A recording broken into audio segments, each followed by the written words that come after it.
உங்ககிட்ட இருக்கிற பணத்தோட மதிப்பு இன்னைக்கு என்னன்னு என்னைக்காவது யோசிச்சு பார்த்திருக்கீங்களா? அதாவது அதோட வாங்கும் சக்தி காலப்போக்குல அப்படியே இருக்குமா இல்ல மாறுமா? சரி, வாங்க இத பத்தி கொஞ்சம் விரிவா பாப்போம். ஒரு நிமிஷம் கற்பனை பண்ணி பாருங்க. 1958ல உங்ககிட்ட ஒரு ரூ. 100 நோட்டு இருக்கு.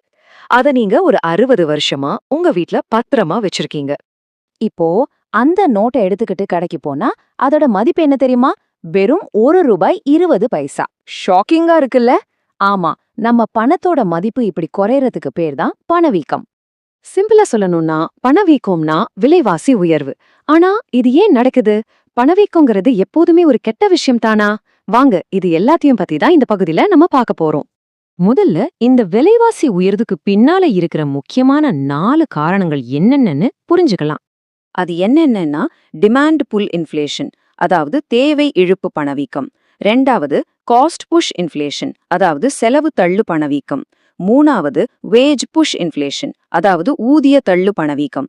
கடைசியா கரன்சி டிப்ரிசியேஷன், அதாவது நாணய மதிப்பு சரிவு. வாங்க ஒன்னொன்னா பார்க்கலாம். முதல் காரணம் டிமாண்ட் புல் இன்ஃப்ளேஷன். அதாவது நாட்டோட பொருளாதாரம் நல்லா வளர்றப்போ நம்மள பலரோட கையிலயும் அதிக பணம் இருக்கும். இதனால நாம அதிகமா பொருட்களை வாங்க ஆரம்பிப்போம். இந்த டிமாண்ட பயன்படுத்தி கம்பெனிங்க லாபம் பார்க்க விலையை ஏத்திடுவாங்க. இந்த ஸ்லைட்ல இருக்கிற உதாரணம் இது சூப்பரா விளக்குது பாருங்க. ஒரு விமானத்துல 10 ஃபர்ஸ்ட் கிளாஸ் சீட் தான் இருக்குன்னு வச்சுக்கலாம். ஆனா 100 பேருமே அந்த டிக்கெட்டை வாங்க தயாரா இருந்தா ஏர்லைன் கம்பெனி என்ன பண்ணும்? சிம்பிள், டிக்கெட் விலையை ஏத்திடுவாங்க. யார் அதிகமா காசு கொடுக்கறாங்களோ அவங்களுக்கு சீட். இதுதான் டிமாண்ட் புல் இன்ஃப்ளேஷன். 2வது காஸ்ட் புஷ் இன்ஃப்ளேஷன். இதோட பேர்ல இருக்கு பாருங்க.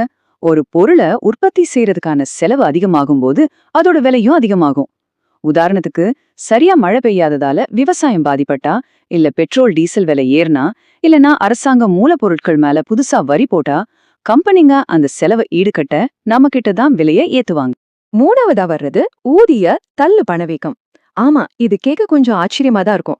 கம்பெனிங்க அவங்க ஊழியர்களுக்கு சம்பளத்தை உயர்த்தும் போது அந்த எக்ஸ்ட்ரா செலவை சரி கட்ட அவங்க விக்கிற பொருட்களோட விலையையும் உயர்த்துவாங்க. இதுவும் விலைவாசி உயர்வுக்கு ஒரு காரணம். 4வது காரணம் நாணய மதிப்பு சரிவு. இது ரொம்பவே ஆபத்தான ஒரு விஷயம். ஒரு நாட்டோட அரசாங்கம் தேவைக்கு அதிகமா பணத்தை அச்சடிக்க ஆரம்பிச்சா அந்த பணத்தோட மதிப்பு குறைய ஆரம்பிச்சிடும். இது ஒருவேளை ரொம்ப தீவிரமானா ஒரு பெரிய பேரழிவுக்கே வழிவகுக்கும். ஆமா, அதுக்கு பேரு தான் அதிபணவீக்கம், அதாவது ஹைப்பர் இன்ஃப்ளேஷன். சிம்பிளா சொன்னா பணவீக்கம் நம்ம கட்டுப்பாட்டை மீறி ராக்கெட் வேகத்துல போறது. இதோட பயங்கரத்தை நாம நிஜ உலக உதாரணங்கள்ல பார்த்தா தான் புரியும். வெனிசுவேலால 2016ல இருந்து 2019 வரைக்கும் பணவீக்க விகிதம் 5 கோடி சதவீதத்துக்கும் அதிகமா இருந்துச்சு. நினைச்சு பார்க்கவே முடியல. 2008ல ஜிம்பாப்வேல நிலைமை இதைவிட மோசம். அங்க $1 ட்ரில்லியன் நோட்டையே அச்சடிச்சாங்க. ஆனா அதோட மதிப்பு வெறும் $1 தான். பணம் எந்த அளவுக்கு மதிப்பில்லாம போகும் என்பதற்கு இது ஒரு பயங்கரமான உதாரணம். சரி, இவ்ளோ மோசமான விளைவுகள் ஏற்படுத்துற பணவீக்கம் இல்லாமலே இருந்தா நல்லதுதானேன்னு நீங்க நினைக்கலாம். ஆனா உண்மை அது இல்ல. ஒரு பொருளாதாரம் ஆரோக்கியமா இயங்கணும்னா கொஞ்சோண்டு பணவீக்கம் அவசியமாம். யோசிச்சு பாருங்க, பணவீக்கம் 0% இருந்தா, இல்ல அதை விட மோசம் மைனஸ்ல போனா, அதாவது பணவாட்டம் அல்லது டிஃப்ளேஷன் வந்தா என்ன ஆகும்? பொருட்களோட விலை ஒவ்வொரு வருஷமும் குறையும். கேட்க நல்லாதான் இருக்கு, ஆனா இது பொருளாதாரத்துக்கு ரொம்பவே ஆபத்தானது. ஏன்னா நாளைக்கு ஒரு பொருளோட விலை குறையும்னு தெரிஞ்சா நீங்க இன்னைக்கு அதை வாங்குவீங்களா? தள்ளி போடுவீங்க இல்லையா? எல்லாரும் இப்படி செஞ்சா கம்பெனிங்களோட விற்பனை குறைஞ்சு நஷ்டம் வரும். இதனால அவங்க ஆட்களை வேலையை விட்டு நீக்க ஆரம்பிப்பாங்க. இதனால வேலையில்லா திண்டாட்டம் அதிகமாகும்.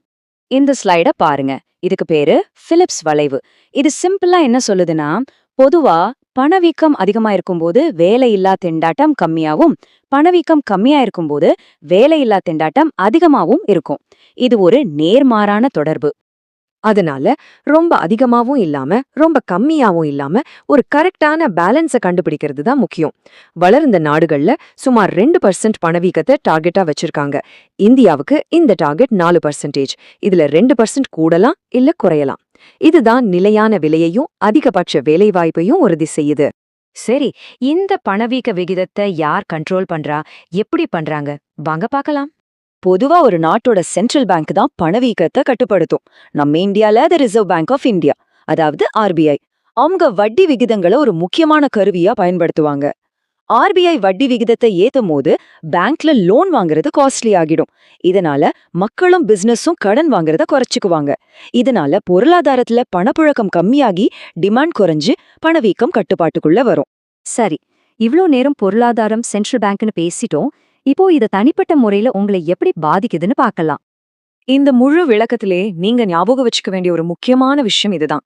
நீங்க பணமா சேமிச்சு வைக்கிற ஒவ்வொரு ரூபாயும் பணவீக்கம்ங்கிற அரக்கனால கொஞ்சம் கொஞ்சமா அதோட மதிப்பை இழந்துகிட்டே இருக்கு. இதுல இருந்து தப்பிக்கிறதுக்கு தான் மக்கள் அவங்க பணத்தை தங்கம், ஷேர்ஸ் இல்லனா ரியல் எஸ்டேட் மாதிரியான சொத்துக்கள்ல முதலீடு செய்றாங்க. ஏன்னா பணத்தோட மதிப்பு குறைஞ்சாலும் இந்த சொத்துக்களோட மதிப்பு காலப்போக்குல உயர வாய்ப்பு இருக்கு. இது உங்க பணத்தோட வாங்கும் சக்தியை பாதுகாக்க உதவும். இப்போ பணவீக்கத்தை பத்தி உங்களுக்கு ஒரு நல்ல ஐடியா கிடைச்சிருக்கும்னு நம்புறேன்.